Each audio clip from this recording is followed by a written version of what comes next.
and we'll be within seconds of racing. When that starter's flag goes up with 20 seconds left and they are under starter's orders, the only person in the entirety of the facility that knows when that race is starting is the person with the flag in their hand. They have got any time in that last 20 seconds to make that flag drop. So if they wait for more than 3 or 4 seconds, usually somebody gets the itchy trigger finger as the test flag is now going up. They're going to run along the beach area and they are going to make certain that everybody has a great look at that flag. They all say yes, and very slowly goes down the flag. Coming up on the 1. 60 seconds, drivers. 60 seconds. I know you don't want to, but those canopy tops go down right now and they are locked securely into space. 50 seconds, drivers. 50 seconds. These drivers looking up and down the row right now know what they're up against. They've had opportunities to years to race against each other. 40 seconds, drivers, 40 seconds. Heat forming inside that cockpit right now. Temperatures going up degrees by the second. 30 seconds, drivers, 30 seconds. Fuel cells are turned on right now. Itchy trigger fingers. Somebody touch that starter switch. So we are off again. We will restart that 60 seconds over. I tell you, man, when you got an itchy trigger finger and you got an itch, as Mr. Mike Meekus got out there just a touch ahead, and now he will lose a few valuable spots on that starting position, and we will restart with a don't shoot the messenger up here. I'm going to do an abbreviated 60 second so that we can get this race started. Again, drivers, be informed we are going to do an abbreviated 60 seconds, so please be aware and be ready to race.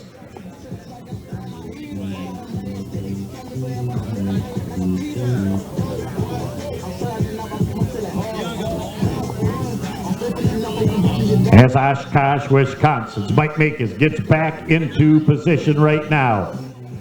We will wait for that starter's flag and the abbreviated 60-second count. And oh boy, if you're out getting something to eat or drink right now or buying a t-shirt, y'all better get back right now along the fence because we're about to go Formula One boat racing. 1 minute, drivers, 1 minute. Again, they reluctantly put down those canopy tops. 50 seconds, drivers, 50 seconds. Oh, those top 4 boats want to get off the dock in a hurry. 40 seconds, drivers, 40 seconds. What's going to happen when that flag drops? Boy, we're going to find out. As 30 seconds, drivers, 30 seconds. Fuel cells are turned on right now. All looking at the flag right now. As it's 20 seconds, drivers, you are under starters orders, and that flag is up. And a patient long flag, finally down it goes. And it looks like Rinker starting off like he always does. Hot out of the box in that, but he's stuck right in the middle on the inside. RJ West wants to hold that lane number 1. Can he, Jeff, hold that all the way into turn 1? Well, the commitment buoy down at the end, you have to stay in your line. And RJ West went from 0 to 100 in a big hurry once he got off the beach. And he has got about a 5-boat length lead early on in this race. Jay Bryce right on his hip. Ashton Rinker got stuck on his rooster tail, lost a little bit of room. We got a great race. It's going to be RJ West as your leader, followed by Jay Bryce, Fleming, and Rinker. Antigua, California's blue and red number 93, RJ West, followed by Jay Price in the 80. Then you have got that beautiful red boat going next to Fleming. As Johnny Fleming shot out of a cannon as well with a great start here in this first heat race. Chris Fairchild in the back getting stuck behind a lot of rooster tails. Can he work his way up with borrowed equipment? Good start is what we're hearing. It's a good start.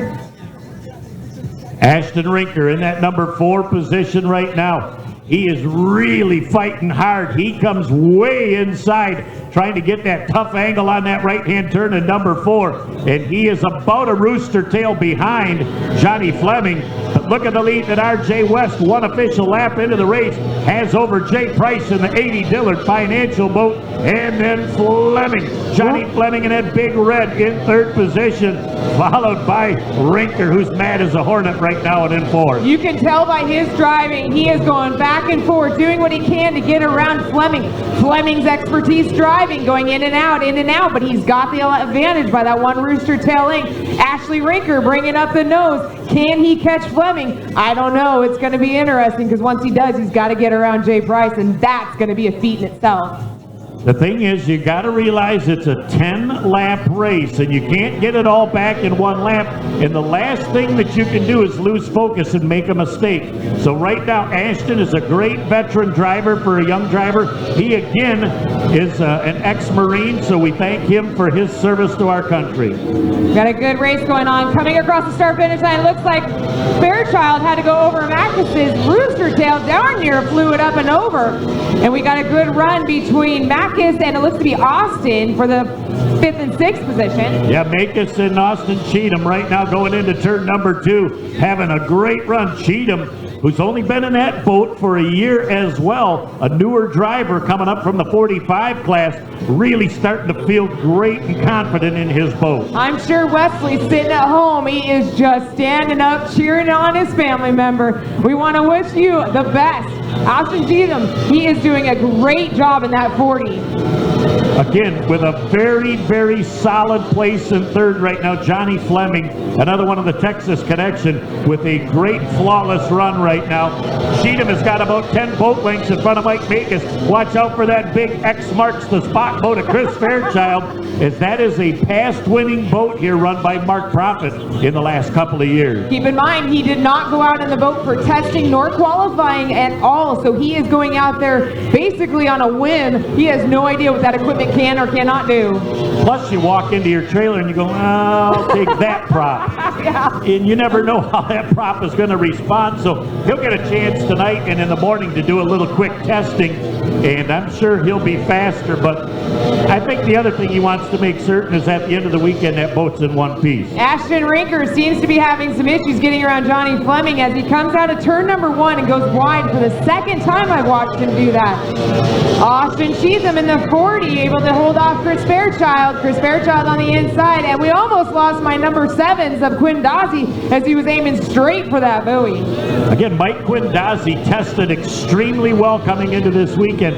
The boat, as of yet, has not performed like he wants it to, the orange and blue, but somebody's boat that is performing up to expectation, Manteca, California's R.J. West in the red and blue, number 93. He has built probably an 11 or 12 second lead on Jay Price in 2nd. Johnny Fleming in the red boat 3rd. Ashton Rinker making a little run right now in that yellow Rinker Racing number 20. Wesley Cheatham in the 40 for Nashville Marine coming off, still fighting off the X-Factor boat of Chris Fairchild. As Fairchild ducks onto his inside. This is going to be a fun race because right now RJ is coming up to back traffic of Jamie Duran as he floats that thing. That's a little too high. I saw a lot of the undercarriage of that boat. That's a little too hot for about 99% of the people out here, but unless he's on the edge and jumping and bouncing and moving that boat around, I used to get worried that 100 times a race he'd blow that thing over, but he is in total control of the wackiness of that boat. He definitely does know how to maneuver that trim just right to get enough air underneath it to float himself around. We've got first place coming into the into the right hand turn. RJ West, he would be the red and blue 93. As again, Austin Cheatham in that number 5 position has done a great job of holding off Chris Fairchild, and for only being in his 2nd year in a Formula 1 boat, Austin Cheatham is having a great run. He is doing amazing. Like I said, Wesley's sitting at home watching on the live stream, I'm sure. Wesley, we do miss you here, but hope to see you in the 2021 season. Your 2nd place boat coming across start-finish line is that Dillard Financial Solutions of the number 80, Jay Price. RJ West has built up an entire front straightaway lead over 2nd place. It is just crazy 7 laps completed, only 3 laps left in this race. What a show right now for RJ West. He's got to finish what he started.